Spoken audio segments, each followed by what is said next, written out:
ಜನವರಿ 1 ಹೊಸ ವರ್ಷದ ಹಾರ್ದಿಕ ಶುಭಾಶಯಗಳು ನಿಮ್ಮೆಲ್ಲರಿಗೂ.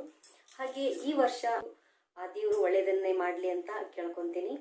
ಹಾಗೆ ಇವತ್ತು ಯಾರೆಲ್ಲ ಹೊಸ ವರ್ಷನ ಆಚರಿಸ್ತಾ ಇದ್ದೀರೋ ಅವ್ರಿಗೆಲ್ಲ ನಂದೊಂದು ಮಾತು ಹೇಳೋದಕ್ಕೆ ಇಷ್ಟಪಡ್ತೀನಿ. ಏನು ಅಂದರೆ, ಇವತ್ತಿನ ದಿನ ಸಾಧ್ಯವಾದಷ್ಟು ಎಲ್ಲರೂ ದೇವಸ್ಥಾನಕ್ಕೆ ಹೋಗಿ ಬನ್ನಿ ಅಂತ ಹೇಳ್ತೀನಿ. ಬೆಳಗ್ಗೆ ಹೋಗಿ ಬಂದಿದ್ರೆ ಪರವಾಗಿಲ್ಲ, ಬೆಳಗ್ಗೆ ಹೋಗೋಕ್ಕಾಗದೇ ಇದ್ದವರು ಸಾಯಂಕಾಲನಾದರೂ ಒಂದು ಹೆಜ್ಜೆ ಹೋಗಿ ಬನ್ನಿ. ಹಾಗೆ ದೇವಸ್ಥಾನಕ್ಕೆ ಯಾಕೆ ಹೋಗ್ರಿ ಅಂತ ಹೇಳಿದೆ ಅಂದರೆ, ದೇವಸ್ಥಾನಕ್ಕೆ ಹೋದರೆ ಶಾಂತಿ ನೆಮ್ಮದಿ ಸಿಗುತ್ತೆ. ಹಾಗಾಗಿ ವರ್ಷ ಪೂರ್ತಿ ನಾವು ಶಾಂತಿ ನೆಮ್ಮದಿಯಿಂದ ಇರ್ಬೋದು.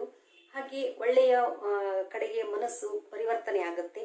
ಅದಕ್ಕೋಸ್ಕರ ಹೇಳ್ತಾ ಇದ್ದೀನಿ, ಎಲ್ಲರೂ ದೇವಸ್ಥಾನಕ್ಕೆ ಹೋಗಿ ಬನ್ನಿ. ನಿಮ್ಮ ಮನೆ ಹತ್ರ ಇರುವಂಥ ಯಾವ ದೇವಸ್ಥಾನ ಬೇಕಾದ್ರೆ ಆಗಿರ್ಬೋದು, ಆಂಜನೇಯ, ಶನಿ ಮಹಾತ್ಮ, ಗಣೇಶ, ಚೌಡೇಶ್ವರಿ, ಯಾವ ದೇವಸ್ಥಾನ ಆಗಿರ್ಬೋದು, ಆ ದೇವಸ್ಥಾನಕ್ಕೆ ಹೋಗಿ ಬನ್ನಿ ಅಂತ ಹೇಳೋದಕ್ಕೆ ಇಷ್ಟಪಡ್ತೀನಿ. ಹಾಗೆ ಇವತ್ತು ಒಂದು ಸ್ವಲ್ಪ ಮನೆಯನ್ನೆಲ್ಲ ಸ್ವಲ್ಪ ಕ್ಲೀನ್ ಮಾಡಿಕೊಂಡು ಸ್ನಾನ ಪೂಜೆ ಎಲ್ಲ ಮಾಡಿಕೊಂಡು ಟಿಫನ್ ಮಾಡಿದ್ವಿ. ಟಿಫನ್ಗೆ ಏನು ಮಾಡಿದ್ದೆ ಅಂತ ನಾನು ನಿಮ್ಮ ಜೊತೆ ಅದನ್ನು ಕೂಡ ಶೇರ್ ಮಾಡ್ತೀನಿ. ಹಾಗೆ ಆಲೂಗಡ್ಡೆ ಬಾಜಿ ಮಾಡೋಣ ಅಂತ ಆಲೂಗಡ್ಡಿನ ಹೆಚ್ಚಿ ಕುಕ್ಕರ್ಗೆ ಬೇಯೋದಕ್ಕೆ ಇಟ್ಕೊತಾ ಇದ್ದೀನಿ. ಹಾಗೆ ಅದ್ರ ಜೊತೆಗೆ ಪೂರಿ ಮಾಡೋಣ ಅಂತ ಪೂರಿ ಹಿಟ್ಟನ್ನು ಕಲಸಿಟ್ಕೊಂಡಿದ್ದೀನಿ.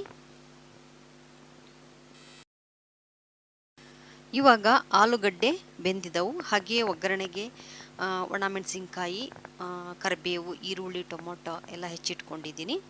ಹಾಗೆ ಒಂದು ಸ್ವಲ್ಪ ಮಡಿಕೆ ಕಾಳು ಇದ್ವು, ಮೊಳಕೆ ಬಂದಿರುವಂಥ ಮಡಿಕೆ ಕಾಳಿದ್ವು, ಸ್ವಲ್ಪ ವಟಾಣಿ ಕಾಳು ಇದ್ವು, ಅವನ್ನ ಹಾಕ್ಕೊಂಡಿದ್ದೀನಿ, ಹಸಿ ವಟಾಣಿ. ಹಾಗೆ ಸ್ವಲ್ಪ ಕಾಯಿ ತುರಿ ಇಟ್ಕೊಂಡಿದ್ದೀನಿ. ಈಗ ಆಲೂಗಡ್ಡೆ ಬಾಜಿನ ಮಾಡ್ತೀನಿ. ಇದನ್ನೆಲ್ಲ ನಾನಿವಾಗ ಒಗ್ಗರಣೆಗೆ ಹಾಕ್ತೀನಿ ಆಲೂಗಡ್ಡೆ ಬಾಜಿ ಮಾಡೋಕ್ಕೆ.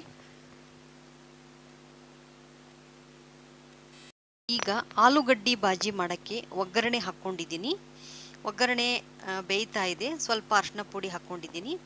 ಹಾಗೆ ಆಲೂಗಡ್ಡಿನ ಸ್ಮ್ಯಾಶ್ ಮಾಡಿ ಇಟ್ಕೊಂಡಿದ್ದೀನಿ, ನೀವಿಲ್ಲಿ ನೋಡ್ಬೋದು. ಹಾಗೆ ಸ್ವಲ್ಪ ಗರಂ ಮಸಾಲ ಪುಡಿ ಹಾಕ್ತೀನಿ ಮತ್ತು ಚಾಟ್ ಮಸಾಲ ಪುಡಿ ಕೂಡ ಹಾಕ್ತೀನಿ. ತುಂಬ ಚೆನ್ನಾಗಾಗುತ್ತೆ, ಘಮನೂ ಚೆನ್ನಾಗಿರುತ್ತೆ, ನೀವಿಲ್ಲಿ ನೋಡ್ಬೋದು. ಓಕೆ, ಎಲ್ಲ ಸಾಮಾನುಗಳನ್ನು ಒಗ್ಗರಣೆಗೆ ಹಾಕಿ ನಾನು ಇವಾಗ ಒಂದು ಕುದಿಸ್ತಾ ಇದ್ದೀನಿ. ಆಲೂಗಡ್ಡೆ ಬಾಜಿ ರೆಡಿ ಆಗುತ್ತೆ. ಒಂದು ಸ್ವಲ್ಪ ಕುದ್ರೆ ಬಾಜಿ ತುಂಬ ಚೆನ್ನಾಗಾಗುತ್ತೆ, ನೀವಿಲ್ಲಿ ನೋಡ್ಬೋದು. ಆಲೂಗಡ್ಡೆ ಬಾಜಿ ಪೂರಿ ರೆಡಿಯಾಗಿದೆ. ಅದರಲ್ಲಿ ಕೆಲವೊಂದು ಕಾಳುಗಳು ಹಾಕಿದರೆ ತುಂಬ ಚೆನ್ನಾಗಿರುತ್ತೆ. ಓಕೆ, ಈ ಒಂದು ಚಿಕ್ಕ ವಿಡಿಯೋ ನಿಮಗೆ ಇಷ್ಟ ಆದರೆ ಲೈಕ್ ಮಾಡಿ, ಶೇರ್ ಮಾಡಿ. ಹಾಗೆ ನಿಮ್ಮ ಅನಿಸಿಕೆ ಅಭಿಪ್ರಾಯಗಳನ್ನು ಕಮೆಂಟ್ ಮೂಲಕ